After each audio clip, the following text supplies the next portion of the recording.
Bueno, buenas tardes a todos. Bienvenidos a esta séptima edición de los webinars de Interfaces, esta versión online de Interfaces que nos ha obligado a la circunstancia de esta pandemia.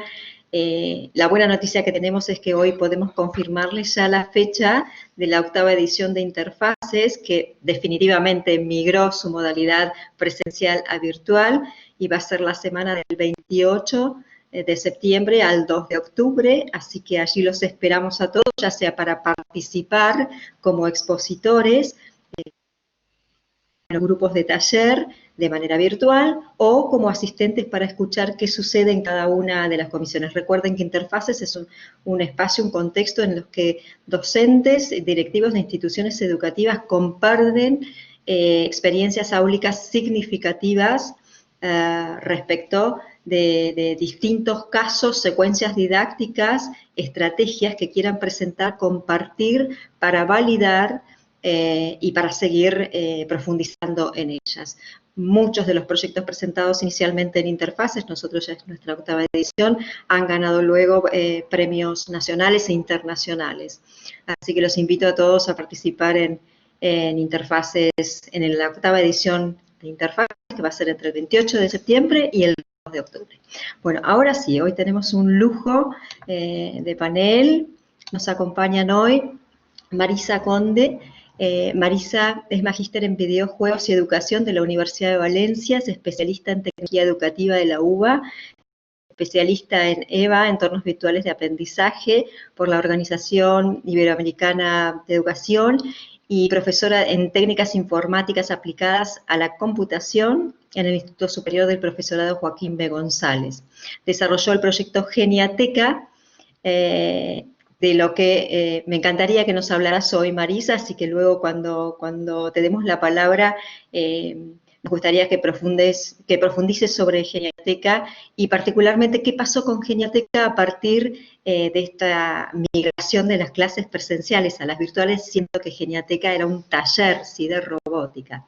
Así que bueno, luego nos los vas a explicar. Bienvenida, Marisa. Le damos la bienvenida también a María Montes. María es vicedirectora del ciclo básico del Instituto Salesiano San José en Puerto Deseado, en la provincia de Santa Cruz.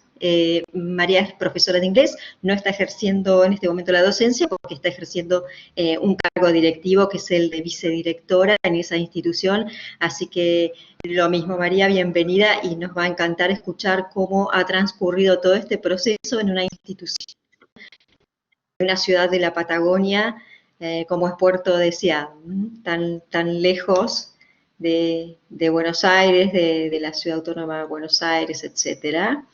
Y luego le damos la bienvenida, así con mucho orgullo y con muchas ganas, a David Vidal. David Vidal es de Sevilla, España. Pertenece a la organización AONIA Nueva Educación, es director de Innovación y Tecnología Educativa en aonia.es, es licenciado en Filosofía por la Universidad de Granada y en Lingüística por la Universidad de Cádiz, es especialista en Ciencias Cognitivas y Aprendizaje en la era digital, ha trabajado entre otros para el Instituto Cervantes de Utrecht, Holanda, la Erasmus University de Rotterdam, Holanda, y el Centro de Jóvenes con Talento para la University en España. También ha desarrollado programas de formación e innovación educativa para el Centro Internacional de Tecnologías Avanzadas en Salamanca, España, y en la Fundación Promete en Logroño, España, entre muchas otras cosas. Y luego, David, si querés reforzar esta presentación, lo podés hacer cuando te demos la palabra para que comiences a hablar, y dirige junto a Jaime Gómez AONIA Nueva Educación, en cuyo equipo lidera proyectos de tecnología exponencial aplicada a la educación, pensamiento computacional y nuevas metodologías. Buenas tardes a todas las personas que nos están escuchando. Vamos a comenzar, si te parece, Marisa, contanos cómo fue este proceso. Marisa nos acompaña en Interfaces, te diría que desde la edición fundacional hace ya 8 años, y conoce ya todo este proceso y los recorridos y los distintos proyectos que ha presentado allí. Marisa, ¿podés contarnos cómo fue todo este proceso en las instituciones en las que vos trabajás? ¿Qué ¿qué resaltarías del periodo de adaptación de las distintas instituciones en las que vos trabajás? ¿Qué rescatarías de aquello y cuál fue aquel aspecto que dirías, esto no funcionó y no puede volver a suceder? Bueno, hola a todos, hola María Rita y hola David. Bueno, son muchas cosas que tenemos que seguir analizando y viendo justamente qué funciona y qué no funciona tan bien. Respecto a una de las experiencias que yo les iba a compartir era, yo dicto en este momento, bueno, 2 materias en la Universidad Nacional de José C. Paz, que está ubicado en el segundo cordón del conurbano, con lo cual justamente generalmente los estudiantes que acuden son primera generación de universitarios, ¿no? Entonces, son personas que con muchísimo esfuerzo transitan la universidad. Y bueno, en el primer cuatrimestre la materia que yo di es cadena de valor, que tiene que ver con, está enmarcada dentro de la Tecnicatura de videojuegos, de producción y desarrollo de videojuegos. Y justamente esa materia tiene que ver mucho con marketing, tiene que ver con cómo ver de tratar de comercializar o encontrar socios para poder vender el videojuego o el juego de mesa, podría ser también. Entonces nosotros trabajamos de la siguiente manera. Yo tuve una sola clase que ese día diluvió, con lo cual también no tuvimos la asistencia que queríamos. Y bueno, nos empezamos a ver cómo a conectar, ¿no? No todos los estudiantes tienen computadora, como nos pasa a todos, y con lo cual, bueno, decidimos que el canal de comunicación iba a ser Discord. Yo lo voy a poner ahí. Es muy interesante porque Discord permite compartir pantalla, permite comunicarse por canal de voz y de audio, con lo cual no se exponen los entornos en los que uno está. No siempre los estudiantes desean dar a conocer su contexto. Entonces, es muy interesante poder utilizar esta. Y el Zoom sí lo utilizamos, pero para charlas con especialistas. Yo lo que hice fue trabajar, convocar especialistas que dieron charlas de temas puntuales, los cuales los estudiantes previamente, mediante un formulario, hicieron preguntas para que después nos pudiera responder. Y establecí 4 momentos de la clase. Un momento, digamos, en todas las clases hubo como tres momentos. El primero era que nos encontramos y hablamos de cómo estábamos, cómo nos sentíamos, cuál era la situación. La situación económica, justamente, al ser, como les digo, una zona, un segundo cordón, digamos que las fuentes de trabajo se vieron comprometidas como en todos los lados, ¿no? Pero digamos que hay como mucha necesidad de cuestiones elementales. Entonces, primero veíamos ese momento, cómo estaban ellos, cómo se sentían. Después hablábamos trabajábamos viendo la plataforma de la universidad sobre los contenidos. Entonces, yo hacía explicaciones sobre lo que iban a encontrar. Luego, las actividades que ellos iban realizando y entregaban por la plataforma, yo hacía una devolución oral, si bien ya la había hecho escrita, hacía una devolución oral de justamente, o compartíamos trabajos que estaban muy bien logrados, aspectos a mejorar. En realidad era un momento de enriquecimiento para todos, ¿no? de compartir estas actividades. Y hacíamos explicaciones sobre las actividades que iban a continuar. La realidad es que ellos trabajaron con mucho material, muchas actividades. No tuve, yo tuve 28 alumnos inscriptos en el primer momento y digamos que promocionaron, llegaron hasta el final con casi todas las clases presentadas, asistidas, de 12 alumnos, o sea que perdí en el camino un montón de estudiantes que fueron afectados por esto de no tener dispositivos o no tener conectividad. Además, una cuestión que sucedió es que muchos que a lo mejor no tenían la computadora, antes lo que hacían era ir a la universidad, utilizar los equipos de la universidad y por otro lado reunirse con compañeros en la zona, en la biblioteca de la universidad, en la confitería. Entonces muchas cuestiones se podían resolver, cosa que ahora no pudieron hacerlo. Esta, digamos, es como la experiencia que yo tengo desde la universidad, pero sobre todo lo que hicimos fue sostenerlos, ¿no? Porque de pronto había muchas situaciones de familiares, abuelos que hasta hubo fallecimientos, y bueno, toda esa situación había que contenerla. María Elena, esta es respecto a lo que yo puedo compartirles desde la universidad. ¿Querés que después comparta lo de lo que hicimos en la Universidad Católica? Sí, sí, después cuando vuelvas a entrar hablamos de la Universidad Católica y hacemos una mirada en particular, nos acabas de hablar de lo vincular, yo quería preguntarte qué pasó con el diseño de contenidos, con el diseño curricular, si es que tuviste que hacer modificaciones, imagino que sí, y cómo fue transcurriendo todo ese proceso, pero nos lo contás más tarde, ¿sí? Bueno, David, contanos, ¿estás en Sevilla? No exactamente, porque no vivo exactamente en Sevilla, vivo en la sierra a una hora más o menos. Vivo en la montaña a una hora de Sevilla. Así que no estoy Bien, pasando pero si tanto estás calor. en el calor de España, digamos, en el verano español, muy bien. Sí, estamos en el Bueno, español, sí.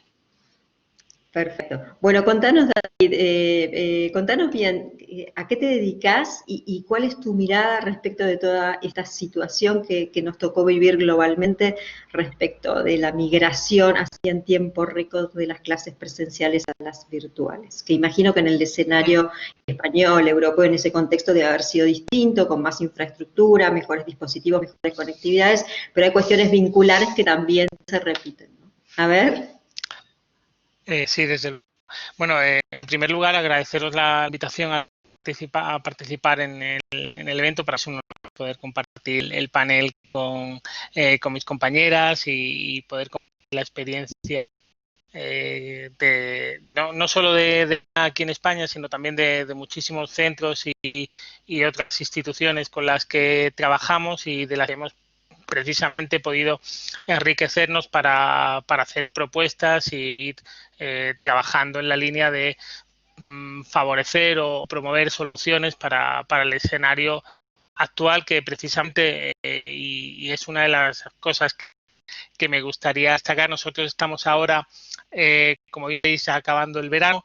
En apenas un par de semanas deberíamos empezar a incorporarnos a aulas y la verdad es que no estamos en un escenario muy bueño, porque ahora mismo parece que estamos empezando a sufrir una segunda oleada, están empezando a subir los contagios de manera drástica aquí en España, ya en Alemania, que se han empezado a abrir centros educativos, ha empezado a haber cierres, también en Inglaterra, y la cuestión es que todo ocurriendo en un momento en el que hemos tenido un mes, por decirlo de alguna manera, desde el mes de junio en que acabó el curso académico aquí en España, para de alguna manera prepararnos y repensar cómo iba a ser todo a la vuelta de las vacaciones, y precisamente eso es una de las cuestiones que se ha ido abordando de manera muy importante durante este tiempo. La que ya antes de la crisis habíamos visto nosotros desde AONIA, que nos lo he comentado, como bien habéis dicho en la presentación, dirijo junto a Jaime Gómez una consultativa que se llama AONIA, que estamos basados aquí en España, hacemos proyectos y trabajamos a nivel global. De hecho, sobre todo a nivel consultivo, trabajé en Estados Unidos para algunas organizaciones como el Consorcio de Escuelas Norteamericano, con quien hemos desarrollado algunos informes y algunos proyectos relacionados con cómo integrar la innovación educativa en centros, en instituciones, a partir de la introducción también de tecnologías digitales. También hemos hecho algunos trabajos con Singularity University, y de la mano de distintos socios también estamos haciendo algunos proyectos en Latinoamérica. Por ejemplo, en el caso de Argentina estamos trabajando con Matic, con quien vamos de la mano para llevar proyectos tanto de transformación digital como de integración de metodologías activas en procesos de enseñanza-aprendizaje. Me comentabas hace un momento que aquí quizá hemos abordado la opción de otra manera por el tema de la infraestructura y la dotación. Y no te digo que no, que muchos contextos sí ocurre eso. También quería comentaros que no en todas las regiones ocurre igual, al menos en España, y sobre todo en el sur de España y en algunas otras regiones, hay en algunas zonas que hay una deficiencia, sobre todo accesibilidad a dispositivos. La conectividad no es tanto un problema. La conectividad ahora mismo, incluso teniendo en cuenta el acceso a conectar a través de 4G y que hay muchos sitios donde la wifi es accesible, lo que sí que no es accesible el poder de dispositivos, que los alumnos tengan un dispositivo para cada uno de ellos. Por ejemplo, un gran problema al que se han visto, al que se han enfrentado las familias es que si en casa a lo mejor había un ordenador o dos ordenadores y de repente el padre y la madre tenían que bajar y al mismo tiempo el alumnado tenía que participar en clases, y claro, eso ha sido un problema en muchos casos. Una de las cosas de las que nos hemos dado cuenta es que esos retos a los que nos hemos tenido que enfrentar son comunes no solo a España y Europa, sino a gran parte de Latinoamérica. En un estudio que hicimos justo en plena pandemia y en el que participaron pues más de 1.700 centros, tuvimos unos datos que eran bastante relevantes y que suponían que, independientemente del acceso a la tecnología que tuvieran los docentes o que tuvieran las familias, sí había un sentimiento de satisfacción en relación al uso de las mismas. Es decir, el hecho de poder tener acceso a una tablet o a un LMS no garantizaba en ningún caso que los docentes estuvieran preparados para hacer esa transición a un modelo de enseñanza completamente online.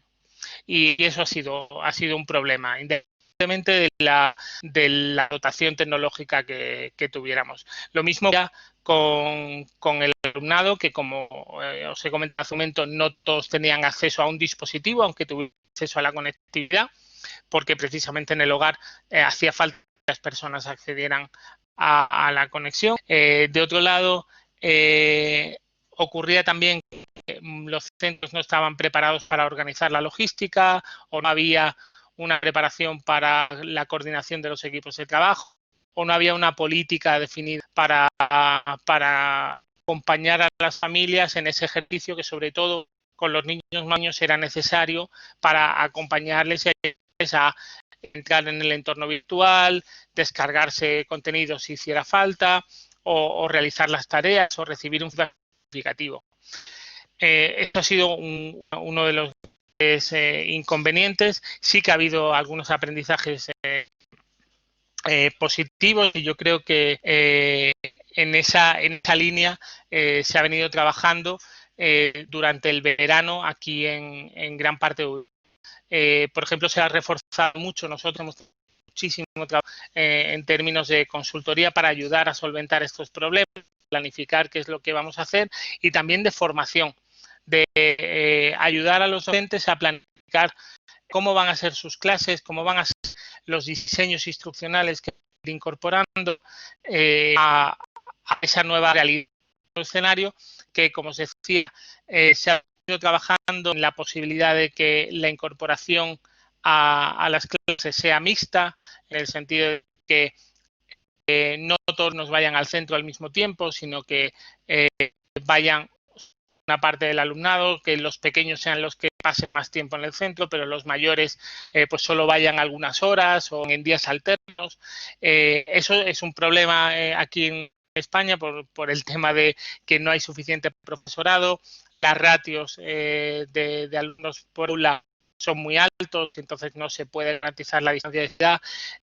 Hay una serie de inconvenientes, pero sí es cierto que los profesores están haciendo un gran esfuerzo y es muy importante en ese sentido por formarse, herramientas que van a ir incorporando, metodologías para facilitar que el tiempo en el que estén con los alumnos sea un tiempo que se debe aprovechar de manera significativa, es que no vamos al aula para pues, el estrado dar clase y que los alumnos estén sentados escuchando, porque eso al final se puede replicar a través de una aula virtual viendo un vídeo, leyendo un documento, sino que los profesores han visto la necesidad y han visto lo necesario que es mantener el contacto cara, el ojo con ojo, la conversación, el fomentar el trabajo cooperativo, el crear proyectos.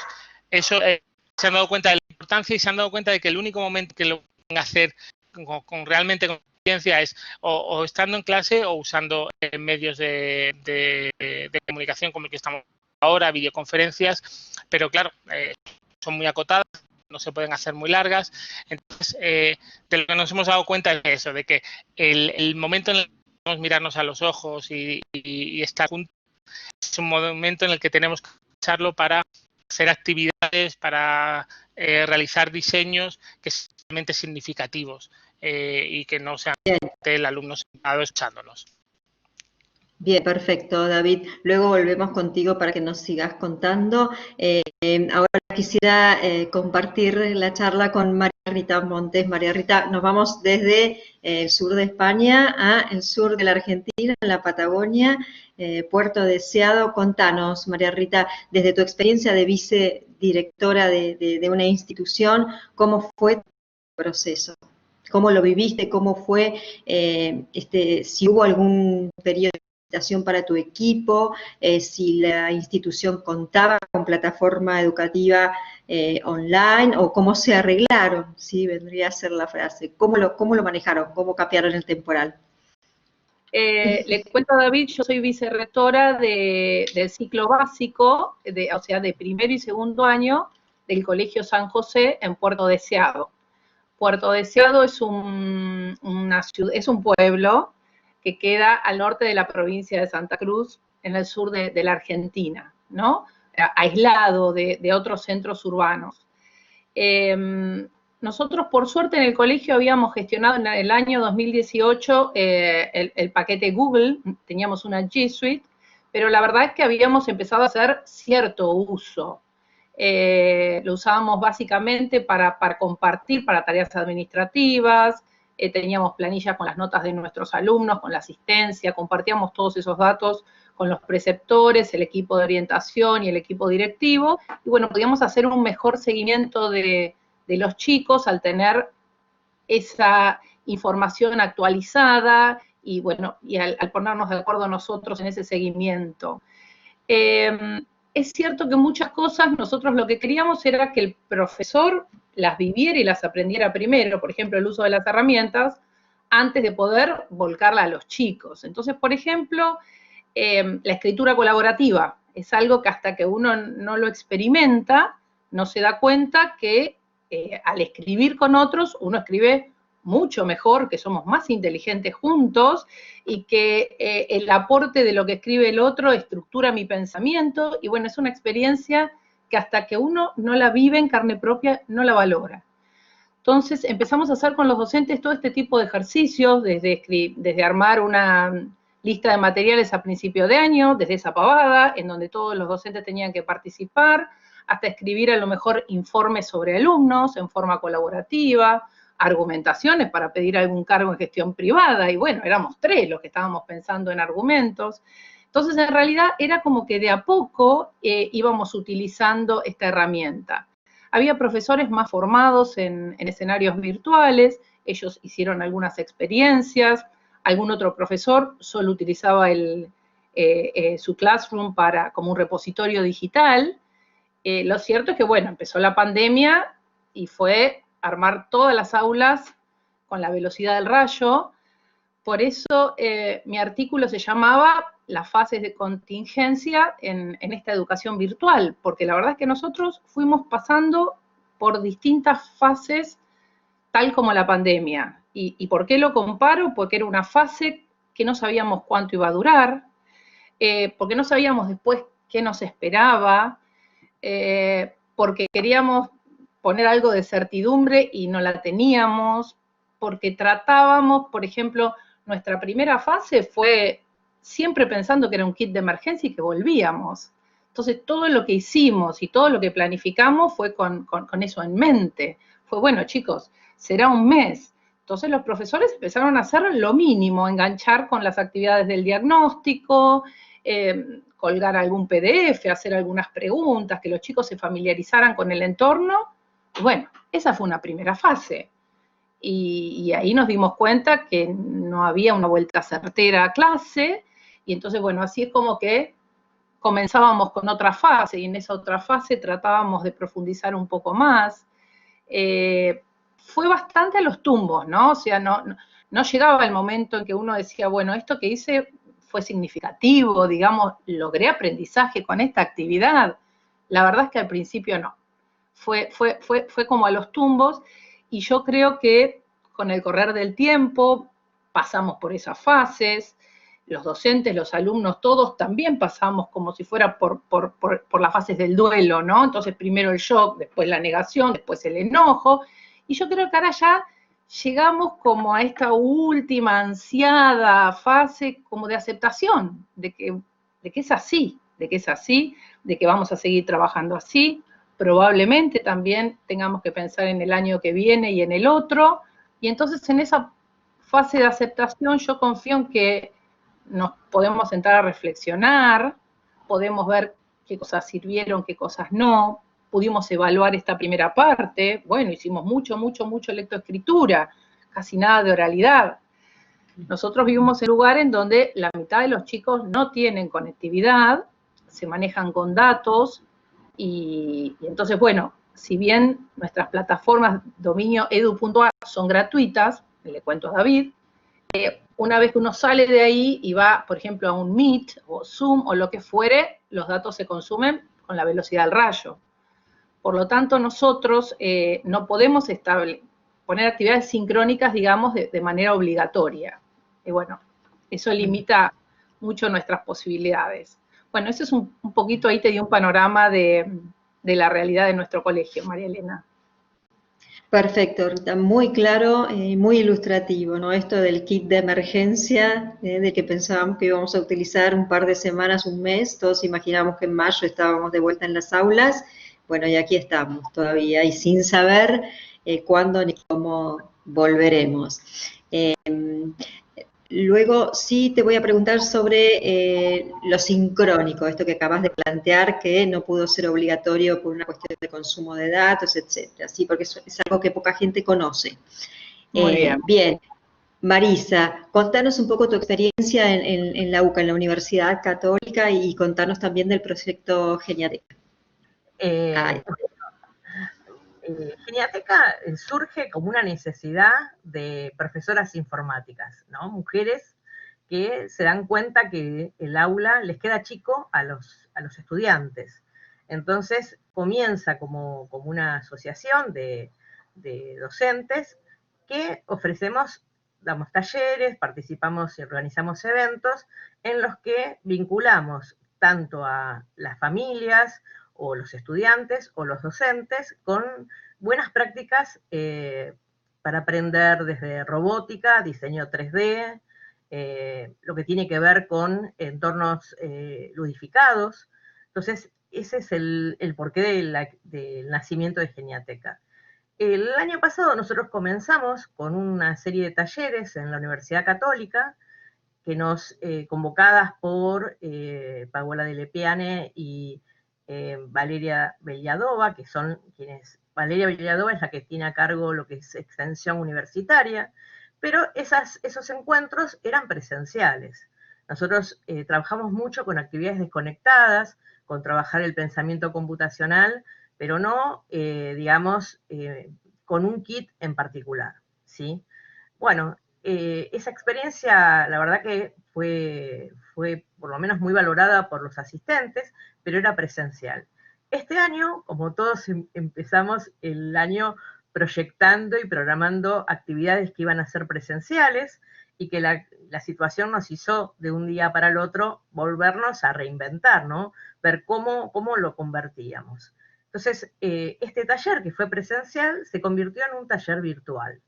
Entonces, trabajamos también con una plataforma de la universidad y con talleres, digamos, más que nada eran encuentros virtuales donde nosotros explicábamos contenido y hacemos algunos desarrollos en cámara para que los cursantes lo pudiesen hacer. Entonces nosotros los acompañábamos, cada 15 días teníamos un encuentro, con lo cual, bueno, compartíamos los logros y las cosas que no se lograban, porque había también una cuestión de que no se podía salir, no se podían comprar determinadas mismos motores o cuestiones que precisaban. Entonces explicábamos cómo desarmar lo que teníamos en casa y que no usábamos, una suerte de reciclaje y, bueno, muy propio de nuestra forma de ser de argentino, de rebuscarnos con lo que tenemos, ¿no? Entonces, bueno, fue muy, también muy valorado por los cursantes. Trabajamos con docentes de todos los niveles y más que nada esto de animarlos a hacer, de que se puede y que este tipo de prácticas también las pueden desarrollar con los estudiantes, ¿no? Que no tiene por qué ser la clase solo expositiva y la clase de te envío un archivo para completar, ¿no? Que nosotros decimos que hay como una nueva, bueno, acá te cuento, David, que cuando uno no va a la escuela, se hace la rata, ¿no? Y el término de ratearse. Pero ahora la rateada se produce porque no se conectan, o sea, se saltan la clase desde otra forma. Entonces hay que lograr, primero, bueno, más allá de la cuestión que tenemos, que es real, que cuenta María Rita, que es la conectividad, ¿no? El problema de los datos, toda esa complejidad que bueno, que hace que no puedan participar como quisiéramos que lo hicieran, ¿no? Uno busca todos los medios, las formas, y bueno, mucho tiene que ver con la capacitación que se requiere para este tipo de cosas, y bueno, y tratar de pensar, de imaginar desde el lado del alumno, ¿no? Porque uno piensa desde el lado del docente, ¿qué espera el alumno? ¿Por qué? Yo digo, ¿por qué se va a querer conectar si uno le va a ofrecer más de lo mismo? Entonces, tiene que ver con eso, que hacer otro tipo de actividades, otro tipo de propuestas, que sí, que tengan, obviamente que trabajen con contenido curricular, pero que requieran el desarrollo de otras habilidades, que no sea solo sentarse frente a una cámara y escuchar a un docente hablar, ¿no? Porque uno lo piensa y es más en situaciones en muchas escuelas que tienen un Zoom, o sea, un encuentro de videoconferencia uno tras otro. Entonces requiere un montón de cuestiones, que será trabajar por proyectos, buscar la mejor manera de converger diferentes espacios curriculares en una propuesta, que el estudiante pueda hacer una propuesta, pero que tenga, digamos, los lentes de diversos espacios curriculares, ¿no? Yo pienso que esto es el camino que nosotros tenemos que transitar, ¿no? Una reforma en la forma que nosotros estamos trabajando estos contenidos. Por supuesto que es más fácil decirlo que hacerlo, ¿no? Pero si no, no hemos aprendido nada. Yo creo que es el momento, aunque nos duela, los cambios nos duelen, nos hacen sufrir, y bueno, pero hay que hacerlo, no nos queda otra. Bien, gracias Marisa. después volvemos contigo, ¿sí? David, quería hacerte una consulta. Hay un aspecto que está relacionado con la autorregulación del conocimiento y con la metacognición, que parece haber sido uno de los ejes que podría haberse reforzado en todo este proceso, ¿no? En cómo los estudiantes tuvieron que aprender a gestionar su caudal y su capacidad para desarrollar las metodologías de aprendizajes impartidas desde los docentes. ¿A vos te parece que todo este proceso colaboró en la construcción de mejores procesos de autorregulación del conocimiento y de metacognición por parte de los estudiantes, o que todavía estamos lejos de eso porque la disrupción fue tan brusca que no nos ha permitido medirlo, o que ni siquiera los mismos estudiantes han podido tomar conciencia de sus procesos de autorregulación del conocimiento? Aquí ha habido también, este es un proceso que se ha visto influenciado en gran medida, como comentábamos hace un momento, distintas fases por las que hemos ido pasando. Quería apuntar antes, y creo que es relevante en relación a un par de datos. Uno de ellos es que en España todavía durante ese proceso inicial de la pandemia, porque un proceso inicial, ahora vamos a afrontar un segundo proceso, quiere decir, hemos dicho que tenemos dividido las fases, pero yo creo que hemos hecho fases de la primera fase y que ahora van a venir. Habéis comentado hace un momento que vamos a tener que pensar en el año que viene y en el siguiente probablemente, pues eso está clarísimo, yo creo, y de ahí que tengamos que hacer un reto grande por compartir esa información entre todos y de todos ayudar a construir esos escenarios. Pues como decía, esta primera fase que hemos pasado aquí en España entre marzo y junio, el 70% de los alumnos más o menos son los que han podido seguir con regularidad. Les he sabido un 30% que sabemos que han sido completamente desconectados, y estaban parcial o completamente desconectados porque, como comentaba antes, no tenían acceso a los dispositivos, no tenían el tiempo, o las familias no eran capaces de ayudarles a hacer ese seguimiento. Los docentes también han tenido esas distintas fases, como comentaba hace un momento, si no recuerdo mal, María Rita, en términos de que las acciones que se daban durante las primeras semanas, las actividades que proponían, pues eran parches, por decirlo de alguna manera, para solventar, pues, cuestión de un mes, ya volveremos y en un mes vamos a hacer lo que sea. Eso es algo que también ha ocurrido también aquí en España, incluso a un plazo un poquito más largo, porque a nosotros la pandemia nos alcanzó en el tercer trimestre del curso, y el gran debate fue si podíamos, digamos, hacer una enmienda a ese tercer trimestre y bueno, no calificarlo, no avanzar en contenido, sino, digamos, son 3 meses en blanco y ya está, aquí no ha pasado nada, veremos el año que viene. Y eso supuso en gran medida que nos damos cuenta de que la escuela no solo cumple una función en términos de trasladar conocimiento, de coger y decir vas a aprender este contenido, sino que también da a los alumnos la posibilidad de desarrollar otro tipo de habilidades, de competencias, que son precisamente las más importantes y que no estábamos atendiendo.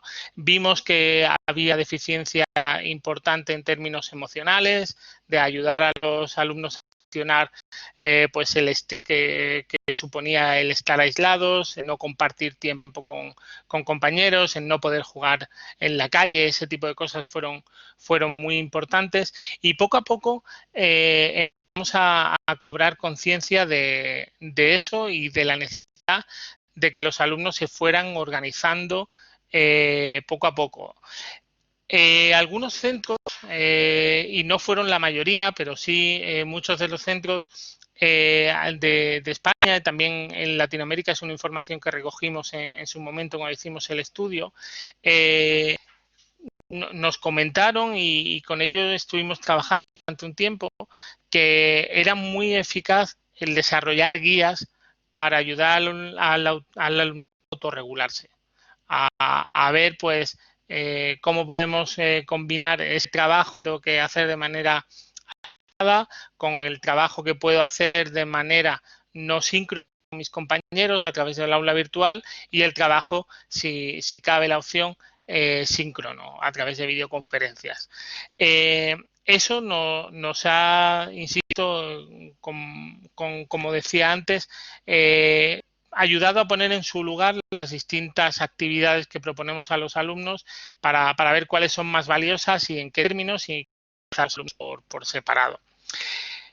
En ese sentido, muchos de los centros que están haciendo es preparar precisamente esas guías y esos instruccionales, porque al final somos los docentes, al hacer el diseño de nuestras los que podemos facilitar esos procesos a un contexto como el que estamos previendo para el curso que viene, en el que vamos a tener seguro una alternancia de presencialidad y no presencialidad. Va a haber momentos donde determinadas escuelas se cierren, que hay un número de positivos y entonces los alumnos tienen que pasar a una cuarentena. Entonces, pues va a haber alternancia de presencialidad y no presencialidad y eso tiene que estar previsto en las planificaciones de los docentes. Tenemos que enseñar a los alumnos y acompañarles para que saquen el máximo provecho de la tecnología que podemos a su disposición. Antes hacíamos alusión a la suite de Google y sabemos que una de las grandes facilidades que nos permite ese tipo de herramientas es poder gestionar no solo los documentos, sino también a través del calendario las tareas que tenemos que hacer, planificarnos cuándo tenemos que hacerlas, recibir avisos. Son esas habilidades blandas de gestión, de autogestión de cómo estamos aprendiendo, también la autoorganización de esos procesos, los que tenemos que ir poniendo de alguna manera como más relevantes en un contexto en el que normalmente no lo hacíamos. Normalmente nos preocupábamos más de nuestro diseño de clase, de que estuvieran ahí los contenidos y había una serie de elementos a los que no dábamos tanta importancia porque los dábamos como implícitos ya. Era lo que Cristóbal y Moravec llamaron en su libro Aprendizaje Invisible. Pues es precisamente eso lo que ahora tenemos que tener más en cuenta a la hora de hacer nuestros diseños para precisamente fomentar ese tipo de habilidades que los alumnos sepan organizarse y que puedan llevar un trabajo de manera autónoma y en grupo, pues de manera mucho más activa. Aprovecho y os paso un link a una pequeña presentación que había preparado para que la ver hay algunos apuntes sobre este tema. Ok, gracias, muchas gracias David. Luego ya volvemos a intervenir para el cierre ya, porque ya estamos muy cerca de la hora de cierre. Rita, me encantaría que nos cuentes cómo sigue esto en tu institución. ¿En qué estadía están? Argentina es un país muy grande, David, y tenemos distintas fases en distintas regiones. Contanos en qué fase está Puerto Deseado y si ya están previendo presencialidad, aunque sea parcial, y qué tenés previsto para encarar lo que queda del año lectivo, que en el caso de Argentina finaliza a fines de noviembre. Bien, en Puerto Deseado, que como yo les dije, era un pueblo aislado de centros urbanos, por ahora hay solamente 2 casos, pero en Río Gallegos, que es la capital de la provincia, ya hay transmisión comunitaria. Así que nosotros esperábamos un regreso alrededor de septiembre y no sabemos si se va a dar. Lo que nosotros hicimos en el colegio, como yo les decía antes, luego de haber probado una cosa y la otra, fue reunirnos para evaluar toda esta primera etapa. Tenemos que decir que así como en un principio, vieron como cuando nosotros empezamos la cuarentena, que el primer tiempo todo el mundo hizo caso, hizo lo que había que hacer, nadie salía de la casa. Bueno, en el colegio en nuestro caso fue lo mismo. Al principio fue el entusiasmo, hacer las tareas, completar el Google Form, todos chochos. Eso después decayó y tuvo mucho que ver con cuando los chicos se enteraron que no iban a ser calificados del modo tradicional, ¿no? Entonces, es muy lindo cuando uno escucha hablar de las rúbricas, de la formación, de la evaluación formativa, de la metacognición, del gozo por aprender, pero lo cierto es que los chicos están acostumbrados a esto viene de hace años, tampoco les estamos dando otra alternativa. Entonces ahí realmente la participación de los chicos bajó mucho, y nosotros nos dimos cuenta que había que buscar una vuelta de tuerca a las actividades que estábamos haciendo. Como les dije, había mucho foco en lo que era la lectoescritura, y bueno, algunas aulas a lo mejor eran un colgar actividades. Entonces lo que tratamos es de que hubiera más interacción en el aula, el saludo, el meme, el chiste, una frase. A veces era el saludo y nadie contestaba, porque los chicos no se levantaban a la mañana y veían eso al otro día. Pero bueno, era saber que en esas aulas había actividad y había vida. Es decir, que lo que nosotros ahora pensamos para esta segunda mitad del año, primero, es que así como habíamos planificado una primera mitad, a lo mejor basada en contenidos, habíamos elegido los contenidos simples y habíamos dejado los más complejos para nuestra vuelta, ahora al no volver, queremos hacer el esfuerzo de poder corrernos del contenido y poder ver cada docente desde su materia qué habilidades, a veces son las habilidades básicas que descuidamos, lo dijo recién David, que a lo mejor venimos descuidando porque estamos apurados en el colegio por trabajar con contenidos y por ocuparnos de otras cosas. Bueno, ¿qué habilidades de las de siempre es importante que trabajemos, ¿no? ¿Sobre qué competencias? Entonces, planificar de ese modo, planificar no en aislamiento, sino a lo mejor con 3 o 4 o 5 profesores alrededor de un mismo proyecto. Es cierto que el cuerpo docente unió muchísimo más en este tiempo, en esto de compartir ideas y de compartir saberes y de compartir la mochila. Entonces, en esta segunda mitad del año nos vamos a dedicar a eso, a trabajar sobre habilidades, a encarar proyectos multidisciplinarios. Estamos todos mejor parados, los docentes están mejor parados, tienen un mejor manejo de herramientas. Yo creo que muchos docentes van a encarar a partir del año que viene capacitaciones más sólidas en todo lo que tiene que ver con la educación virtual, porque sabemos que es lo que viene. A lo mejor no todo virtual, pero vamos a tener un sistema blended, yo creo que 1 o 2 años, por lo cual yo creo que todos los docentes están entusiasmados con eso.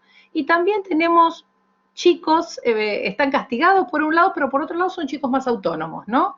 Que de estar acostumbrados a hacer 25 preguntas por clase a la profesora o al compañero de al lado, bueno, aprendieron a resolver cosas solos.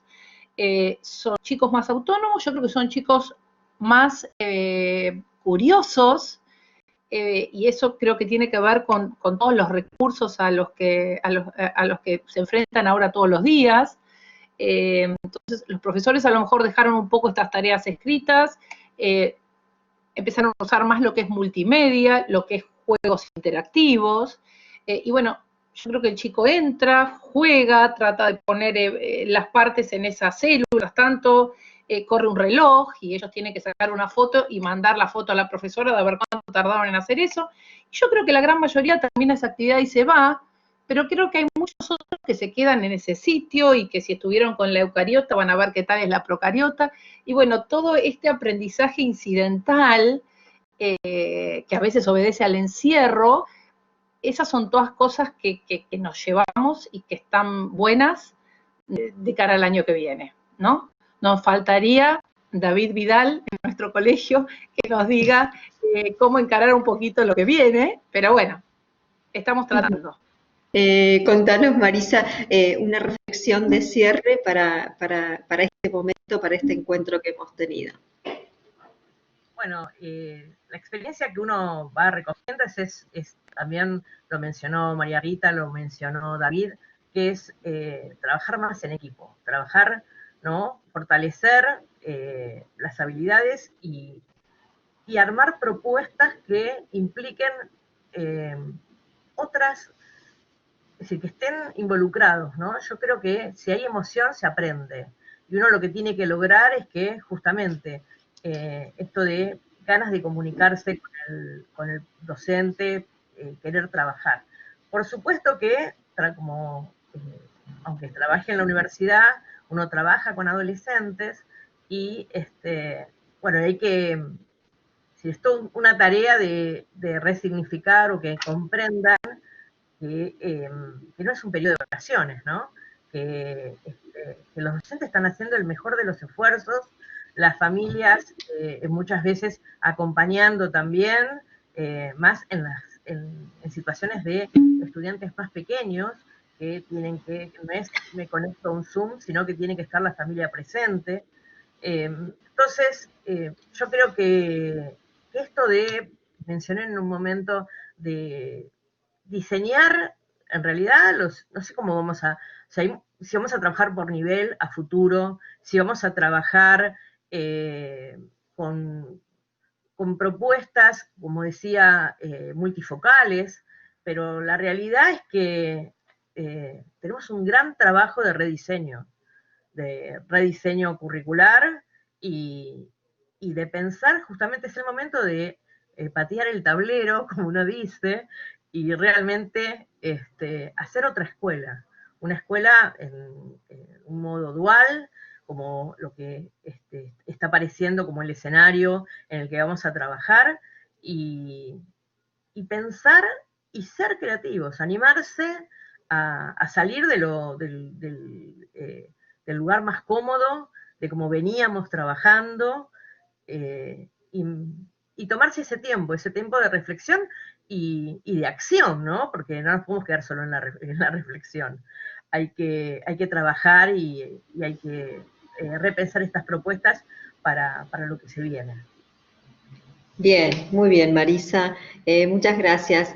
David, contanos desde Aonia qué nos podrías decir, ¿sí?, sobre este presente y este futuro tan incierto. Voy a intentar sintetizarlo todo en 4 ideas que pues son las que venimos dando vueltas durante esto, como os decíamos, este periodo que se supone que es de descanso, pues yo creo que nosotros en el equipo apenas ninguno hemos tenido vacaciones, pero no lo hemos tenido precisamente porque estamos apoyando a los colegios, estamos ayudando a los docentes a formarse, precisamente a planificar qué es lo que se viene ahora en septiembre, y precisamente lo que se viene es algo que para lo que teníamos que estar preparados y para lo que se supone que estamos preparando a nuestros alumnos cuando trabajamos en el colegio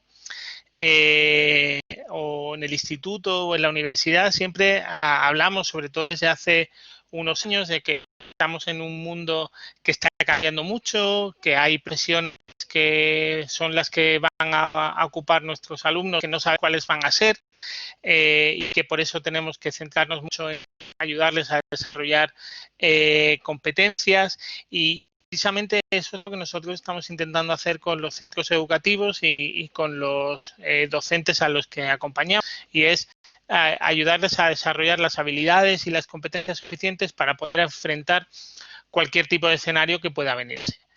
Sí es cierto que hay, como os decía, como 4 características, o yo pienso que hay como 4 cosas que cubrir necesariamente en los próximos meses, en vuestro caso. En el nuestro es en las próximas semanas, porque como os decía, si todo no hay un gran repunte y tiene pinta que incluso habiéndolo, el objetivo es abrir las escuelas, aunque sea parcialmente. Entonces eso supone que el aprendizaje, de enseñanza-aprendizaje, ya sí o sí no va a ocurrir solo en la escuela, sino que va a ocurrir en la escuela. Fuera de la escuela, el alumnado pues va a estar aprendiendo continuamente en cualquier parte. Ya ocurría antes, pero antes no lo evaluábamos, lo teníamos en cuenta en nuestros diseños. Ahora sí lo vamos a tener en cuenta. El aprendizaje es ubicuo y así lo tenemos que considerar en nuestros diseños. ¿Qué nos va a ayudar a precisamente poder lograrlo? pues un uso más intensivo de lo que es la tecnología y sobre todo de esas herramientas que ahora mismo están cada vez más presentes, como es la inteligencia artificial, como es un aprovechamiento muy más efectivo de todos los entornos virtuales de aprendizaje, los LMS, pues tenemos que ser capaces de sacar un mayor provecho. Si usamos la suite de Google o la suite de Microsoft, vamos a encontrar muchísimas herramientas que nos van a ayudar a precisamente fomentar el trabajo cooperativo, a fomentar que el trabajo que realizan los alumnos además podamos compartir fuera de manera que cobre una significativa que en muchas ocasiones no tenía, y eso va a obligarnos a precisamente elaborar nuevos diseños instruccionales que, como sabéis, no son tan nuevos. El aprendizaje cooperativo, el aprendizaje basado en proyectos en un mundo digital o en un contexto analógico no son tan nuevos. Hace, al menos aquí en España, como mínimo 15 años hablando de la necesidad de incorporar metodologías en el aula, y parece que esta pandemia es la que nos va a empujar a realmente conseguirlo, y precisamente esta tecnología nos va a ayudar también al tiempo que podemos trabajar más y mejor en grupo, vamos a poder personalizar también y hacer un seguimiento individualizado del alumnado, precisamente gracias a esta tecnología también.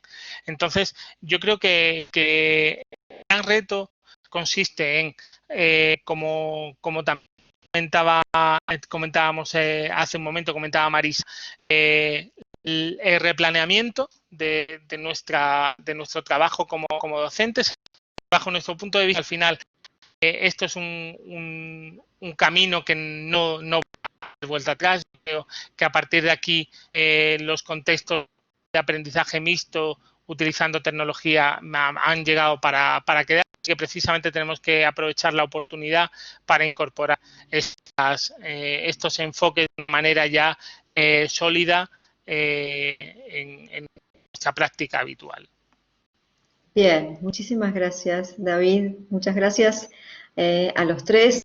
Muchas gracias a las personas que han estado asistiendo y escuchando la conversación. Los panelistas van a dejar sus datos aquí en el chat por si quieren contactarse, tanto Marisa como María Rita como David. Y luego esta presentación queda grabada, se edita para que quede súper prolija y estará disponible en el sitio de Interfaces para que quien quiera volver a escuchar lo que nos han compartido los profesionales lo puedan hacer cuando quieran.